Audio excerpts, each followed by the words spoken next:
ಉಡಾಯಿಸೋ ಖಾರ ಬಣ್ಣ ರುಚಿಯನ್ನು ನೀಡುತ್ತದೆ. ಮೆಣಸಿನ ಪುಡಿ ಚಿಂದಿ ಉಡಾಯಿಸೋ ಖಾರ ಬಣ್ಣ ರುಚಿ.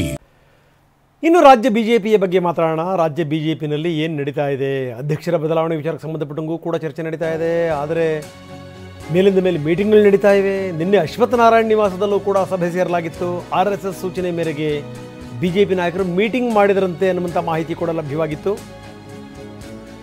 ಆವಾಗವಾಗ ಸಮನ್ವಯ ಸಭೆ ಮಾಡಿ 15 ದಿವಸಕ್ಕೊಂದ್ಸರಿ ಮೀಟಿಂಗ್ಗಳನ್ನು ಮಾಡಿ ಅಂತ ವಿಡಿಯೋ ಕಾನ್ಫರೆನ್ಸ್ ಮುಖಾಂತರನಾದರೂ ಮೀಟಿಂಗ್ ಮಾಡಿ. ಹೀಗಾಗಿ ನಿನ್ನೆ ಅಶ್ವತ್ಥನಾರಾಯಣ ನಿವಾಸದಲ್ಲಿ ಮೀಟಿಂಗ್ ನಡೆಸಲಾಯಿತು. ನಾಯಕರ ನಡುವಿನ ವೈಮನಸ್ಸುಗಳು ಅದನ್ನು ಸರಿ ಮಾಡುವಂಥ ನಿಟ್ಟಿನಲ್ಲಿ ಮೀಟಿಂಗ್.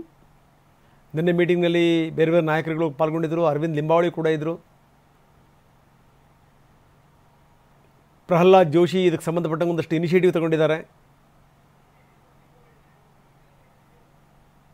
ಇದನ್ನೆಲ್ಲ ಸರಿ ಮಾಡುವಂಥ ನಿಟ್ಟಿನಲ್ಲಿ ಪರಸ್ಪರ ಮಾತುಕತೆ ಮಾಡ್ತಾ ಇದ್ದಾರೆ. 1-to-1 ಮೀಟಿಂಗ್ ಮಾಡ್ತಾ ಇದ್ದಾರೆ. ಹೇಗಾದರೂ ಮಾಡಿ ಪಕ್ಷದ ಒಳಗಡೆ ಇರುವಂಥ ವ್ಯತ್ಯಾಸವನ್ನು ಸರಿ ಮಾಡಬೇಕು. ಇದೇ ರೀತಿ ವೈಮನಸ್ಸುಗಳು ಜಾಸ್ತಿ ಆಯಿತು ಅಂತಂದರೆ ಮುಂದಿನ ದಿನಗಳಲ್ಲಿ ತುಂಬ ಕಷ್ಟ ಆಗುತ್ತೆ. ಯಾವುದೇ ಕಾರಣಕ್ಕೂ ನೀವು ಕಾಂಗ್ರೆಸ್ಸನ್ನು ಎದುರಿಸೋಕ್ಕಾಗಲ್ಲ ಈ ರೀತಿ ಆಗಿಬಿಟ್ರೆ. ಹೀಗಾಗಿ ಮೊದಲು ನಮ್ಮಲ್ಲಿರುವಂಥ ವೈಮನಸ್ಸನ್ನು ಮೊದಲು ತೊಡೆದುಹಾಕಿ ಸರಿ ಮಾಡ್ಕೊಳ್ಳಿ. ಒಬ್ಬರ ಮೇಲೆ ಒಬ್ಬರಿಗೆ ವಿಶ್ವಾಸ ಬರಲಿ. ಯಾಕಂದರೆ ಸರ್ಕಾರದ ವಿರುದ್ಧ ಬೇಕಾದಷ್ಟು ಅಸ್ತ್ರಗಳಿವೆ. ಸಾಲು ಸಾಲು ಹೋರಾಟಗಳಾಗಬೇಕಾಗಿದೆ. ಆದರೆ ಪಕ್ಷ ಸಂಘಟನೆ ಇಲ್ಲ ಅಂತಂತಂದರೆ ಇನ್ನೇನು ಹೋರಾಟ ಮಾಡ್ತೀರಿ? ಇದು ಹೋರಾಟ ಆಗಲ್ಲ, ಹಾರಾಟ ಆಗ್ಬಿಡುತ್ತೆ ಅಷ್ಟೇನೆ. ಮೊದಲು ಹೋರಾಟ. ಆ ಹೋರಾಟ ಆಗಬೇಕು ಅಂತಂದರೆ ಸಂಘಟಿತರಾಗಬೇಕು. ಆಂತರಿಕ ಸಮಸ್ಯೆಗಳು ದೂರ ಆಗಬೇಕು. ನಿಮ್ಮ ಆಂತರಿಕ ಸಮಸ್ಯೆಗಳು ಕಾರ್ಯಕರ್ತರಿಗೆ ತಪ್ಪು ಸಂದೇಶವನ್ನು ರವಾನಿಸುತ್ತವೆ. ಕಾರ್ಯಕರ್ತರೇ ಏನಾದರೂ ವಿಶ್ವಾಸ ಕಳ್ಕೊಂಡ್ಬಿಟ್ರೆ ಯಾವ ಪಾರ್ಟಿನೂ ಕೂಡ ಉದ್ಧಾರ ಆಗಕ್ಕೆ ಸಾಧ್ಯ ಇಲ್ಲ. ಆವಾಗವಾಗ ಮೀಟಿಂಗ್ ಸೇರ್ತಾ ಇರಿ. ಆವಾಗವಾಗ ಮುಕ್ತವಾಗಿ ಮಾತಾಡಿ. ಮೀಟಿಂಗ್ ಸೇರೋಕ್ಕೆ ಗಿಜಿ ಆ ಕಥೆಗಳನ್ನೆಲ್ಲ ಹೇಳಬೇಡಿ. ವಿಡಿಯೋ ಕಾನ್ಫರೆನ್ಸ್ ಮುಖಾಂತರನಾದರೂ ಕೂಡ ನೀವು ಮೀಟಿಂಗ್ ಸೇರಿ ಮೀಟಿಂಗ್ ಮಾಡಿ ಚರ್ಚೆ ಮಾಡಿ.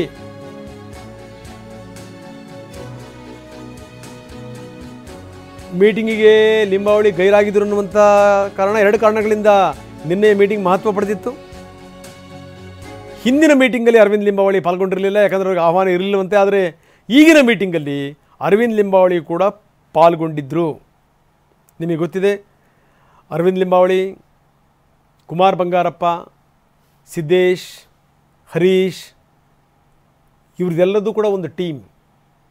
ಯತ್ನಾಳ್ ಕೂಡ ಇದ್ದರು. ಯತ್ನಾಳ್ ಅವ್ರನ್ನ ಪಕ್ಷದಿಂದ ಹೊರಗಡೆ ಕಳಿಸಲಾಯಿತು. ಜಾರಕಿಹೊಳಿ ಕೂಡ ಆವಾಗವಾಗ ಬಂದು ಪಾಲ್ಗೊಳ್ತಾರೆ. ರಮೇಶ್ ಜಾರಕಿಹೊಳಿ,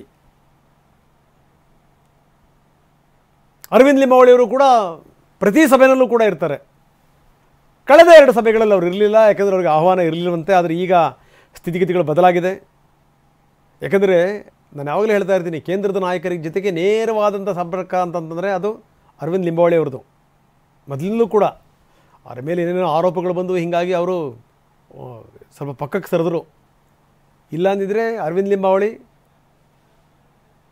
ದೊಡ್ಡ ಮಟ್ಟದಲ್ಲಿ ಬೆಳೀತಿದ್ದಂಥ ನಾಯಕ.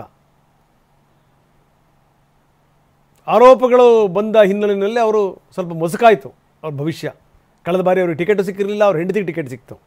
ಈ ಬಾರಿ ಅವ್ರನ್ನ ಮೀಟಿಂಗಿಗೆ ಕರೆಯಲಾಗಿದೆ. ಬನ್ನಿ ನಮ್ಮ ಪ್ರತಿನಿಧಿ ಕಿರಣ್ ಹನಿಯಡ್ಕ ಈಗ ನಮ್ಮೊಂದಿಗೆ ನೇರ ಸಂಪರ್ಕದಲ್ಲಿದ್ದಾರೆ. ಕಿರಣ್, ಮೇಲಿಂದ ಮೇಲೆ ಸಭೆ ಸೇರಬೇಕು, ವೈಮನಸ್ಸುಗಳನ್ನು ಸರಿ ಮಾಡಬೇಕು, ಎಲ್ಲರೂ ಕೂಡ ಒಗ್ಗಟ್ಟಾಗಿ ಹೋಗಬೇಕು. ಬೇಕಾದಷ್ಟು ಅಸ್ತ್ರಗಳಿದೆ, ಬೇಕಾದಷ್ಟು ಹೋರಾಟಗಳಿವೆ. ಎಲ್ಲರೂ ಸರಿಯಾಗಲಿಲ್ಲ ಅಂತಂತಂದರೆ, ಮನಸ್ಥಿತಿಗಳು ನೆಟ್ಟಗಾಗಲಿಲ್ಲ ಅಂತಂದರೆ ಇದು ಯಾವುದೂ ಕೂಡ ಹೋರಾಟ ಮಾಡಲಿಕ್ಕೆ ಸಾಧ್ಯ ಇಲ್ಲ. ನೋಡಿ, ಮನಸ್ಸುಗಳು ಪರಿವರ್ತನೆ ಆಗಲಿಲ್ಲ ಅಂತಂದರೆ ನಾವೆಲ್ಲರೂ ಕೂಡ ನಾವು ಒಂದಾಗಿದ್ದರೆ ಮಾತ್ರ ಪಕ್ಷ ಬೆಳೆಸ್ತೀವಿ ಅನ್ನೋಂಥ ಮನೋಭಾವನೆ ಬರಲಿಲ್ಲ ಅಂತಂತಂದರೆ ಯಾವುದೇ ಪಕ್ಷ ಉದ್ಧಾರ ಆಗಕ್ಕೆ ಸಾಧ್ಯನಾ? BJP ಬಹಳ ತಡವಾಗಿ ಈ ಪ್ರಯತ್ನವನ್ನು ಮಾಡ್ತಾ ಇದೆ ಅಂತ ಅನಿಸ್ತಾ ಇಲ್ವಾ ಕಿರಣ್? ಏನು ನಡೀತಾ ಇದೆ? ಖಂಡಿತವಾಗಿಯೂ ಕೂಡ ರಂಗನಾಥ್, ಬಿಜೆಪಿಯಲ್ಲಿ ಎಲ್ಲವೂ ಕೂಡ ಇದೆ, ನಾಯಕರಿದ್ದಾರೆ, ಹೋರಾಟಗಳು ಘೋಷಣೆ ಆಗುತ್ತೆ, ಹೋರಾಟಗಳು ನಡೆಯುತ್ತೆ, ಆದರೆ ಸಂಘಟಿತವಾಗಿ ಆ ಹೋರಾಟಗಳು ನಡೀತಿಲ್ಲ. ಬಿಜೆಪಿಗೆ ಬೇಕಾದಷ್ಟು ಅವಕಾಶಗಳು ಸಿಗ್ತಾ ಇದೆ, ಆದರೆ ಪಕ್ಷದ ವತಿಯಿಂದ ಘೋಷಣೆ ಆಗುವಂತಹ ಹೋರಾಟಗಳು ತಾರ್ಕಿಕವಾದ ಅಂತ್ಯಕ್ಕೆ ತಲುಪೋದಿಲ್ಲ. ಬದಲಾಗಿ ಪಕ್ಷದ ವತಿಯಿಂದ ಹೋರಾಟ ಘೋಷಣೆ ಆದ್ರೂ ಕೂಡ ಒಂದಿಬ್ರು ನಾಯಕರು ಅದಕ್ಕೆ ಗೈರಾಗ್ತಾರೆ. ರಾಜ್ಯಾಧ್ಯಕ್ಷರು ಹಾಜರಾದ್ರೆ ವಿಪಕ್ಷ ನಾಯಕರು ಗೈರಾಗ್ತಾರೆ, ವಿಪಕ್ಷ ನಾಯಕರು ಹಾಜರಾದ್ರೆ ರಾಜ್ಯಾಧ್ಯಕ್ಷರು ಗೈರಾಗ್ತಾರೆ. ಈ ರೀತಿಯಾದಂತಹ ಬೆಳವಣಿಗೆ ಕಳೆದ ಹಲವು ತಿಂಗಳಿಂದ ರಾಜ್ಯ ಬಿಜೆಪಿ ನಡೀತಾನೆ ಬರ್ತಾ ಇದೆ. ಅದಕ್ಕೆ ಕಾರಣಗಳು ಹಲವಾರಿದೆ. ಬಿಜೆಪಿ ರಾಜ್ಯಾಧ್ಯಕ್ಷರಾಗಿ ವಿಜೇಂದ್ರ ಅವರಿಗೆ ಜವಾಬ್ದಾರಿ ಕೊಟ್ಟ ಬಳಿಕ ಒಂದಷ್ಟು ಹಿರಿಯ ನಾಯಕರು ಆ ಒಂದು ನಾಯಕತ್ವವನ್ನು ಒಪ್ಪಿಕೊಳ್ಳದೆ ಒಂದಷ್ಟು ಪಕ್ಕದಲ್ಲಿ ನಿಂತು ತಮ್ಮ ಹೋರಾಟಗಳನ್ನ ನಡೆಸ್ತಾ ಇರುವಂತದ್ದು, ಪ್ರತ್ಯೇಕವಾದಂತಹ ಸಭೆಗಳನ್ನ ಮಾಡುವಂತದ್ದು, ಈ ಎಲ್ಲ ಬೆಳವಣಿಗೆಗಳು ಕೂಡ ನಡೀತಾ ಇದೆ. ರಾಜ್ಯ ಸರ್ಕಾರದ ವಿರುದ್ಧ ಹೋರಾಟವನ್ನ ಮಾಡಬೇಕು ಅನ್ನುವಂತಹ ಚರ್ಚೆಗಳು ಮಾಡ್ತಾರೆ ಹೊರತು ಅದನ್ನ ಸಂಘಟಿತವಾಗಿ ಕಾರ್ಯರೂಪಕ್ಕೆ ತರೋದ್ರಲ್ಲಿ ಬಿಜೆಪಿ ನಾಯಕರು, ರಾಜ್ಯ ಬಿಜೆಪಿ ವಿಫಲವಾಗ್ತದೆ. ಯಾಕಂದ್ರೆ ಬಿಜೆಪಿ ನಾಯಕರುಗಳಿಗೆ ಒಟ್ಟಾಗಿ ಹೋಗ್ಬೇಕು ಅನ್ನುವಂತ ಇಷ್ಟ ಇದ್ರೂ ಕೂಡ ಅವರಗಳಲ್ಲಿರುವಂತಹ ಆಂತರಿಕವಾದಂತಹ ವ್ಯತ್ಯಾಸಗಳು ಅದಕ್ಕೆ ಅವಕಾಶವನ್ನ ಮಾಡಿಕೊಡ್ತಾ ಇಲ್ಲ. ಹೀಗಾಗಿ ತಡವಾಗಿ ಈಗ ಬಿಜೆಪಿಯಲ್ಲಿ ಆ ಒಂದು ಆಂತರಿಕ ವ್ಯತ್ಯಾಸಗಳನ್ನ ಸರಿದೂಗಿಸಿಕೊಂಡು ಹೋಗ್ಬೇಕು ಅನ್ನುವಂತ ಒಂದು ಪ್ರಯತ್ನಗಳು ಆರಂಭ ಆಗಿದೆ. ಸ್ವತಃ ಬಿಜೆಪಿ ರಾಜ್ಯಾಧ್ಯಕ್ಷ BY ವಿಜೇಂದ್ರ ತಮ್ಮ ಒಂದು ರಾಜ್ಯಾಧ್ಯಕ್ಷ ಸ್ಥಾನ ಅಥವಾ ತಮ್ಮ ನಾಯಕತ್ವ ಪಕ್ಷದಲ್ಲಿ ಮುಂದುವರಿಬೇಕು ಅನ್ನುವಂತ ಕಾರಣಕ್ಕಾಗಿ ತಮ್ಮ ಪಕ್ಷದಲ್ಲಿರುವಂತಹ ಹಿರಿಯ ನಾಯಕರುಗಳನ್ನ ತಡವಾಗಿ ವಿಶ್ವಾಸಕ್ಕೆ ತೆಗೆದುಕೊಳ್ಳುವಂತಹ ಪ್ರಯತ್ನವನ್ನು ಕೂಡ ಮಾಡಿದ್ದಾರೆ. ಇದರ ಮಧ್ಯೆ RSS ಕೂಡ ರಾಜ್ಯ ಬಿಜೆಪಿ ನಾಯಕರುಗಳ ಸಮನ್ವಯತೆಯನ್ನು ಮಾಡುವಂತ ನಿಟ್ಟಿನಲ್ಲಿ ಒಂದಷ್ಟು ಪ್ರಯತ್ನಗಳನ್ನು ಆರಂಭಿಸಿದೆ. 2-3 ಸಭೆಗಳನ್ನು ಕೂಡ ಮಾಡಿರುವಂತಹ RSS ನಾಯಕರು ರಾಜ್ಯ ನಾಯಕರಿಗೆ ಸ್ಪಷ್ಟವಾದಂತಹ ಸೂಚನೆಗಳನ್ನು ಕೂಡ ಕೊಟ್ಟಿದ್ದಾರೆ. ನಿಮ್ಮ ನಡುವಿನ ವ್ಯತ್ಯಾಸಗಳನ್ನು ಸರಿಪಡಿಸಿಕೊಂಡು ನೀವೇ ಹೋಗಬೇಕಾದಂತಹ ಜವಾಬ್ದಾರಿಯನ್ನು ನೀವುಗಳೇ ತೆಗೆದುಕೊಳ್ಳಬೇಕು ಅನ್ನುವಂತಹ ಸೂಚನೆಯನ್ನ ಸ್ಪಷ್ಟವಾಗಿ ಬಿಜೆಪಿ ರಾಜ್ಯಾಧ್ಯಕ್ಷರು, ವಿಪಕ್ಷ ನಾಯಕರು ಎಲ್ಲರಿಗೂ ಕೂಡ ಕೊಟ್ಟಿದ್ದಾರೆ. ಹೀಗಾಗಿ ಈಗ ರಾಜ್ಯದ ಬಿಜೆಪಿ ನಾಯಕರೇ ಒಂದಷ್ಟು ಇನಿಷಿಯೇಟಿವ್ ಅನ್ನು ತೆಗೆದುಕೊಂಡು ಸಭೆಗಳನ್ನ ಮಾಡೋದಕ್ಕೆ ಆರಂಭವನ್ನ ಮಾಡಿರುವಂತದ್ದು.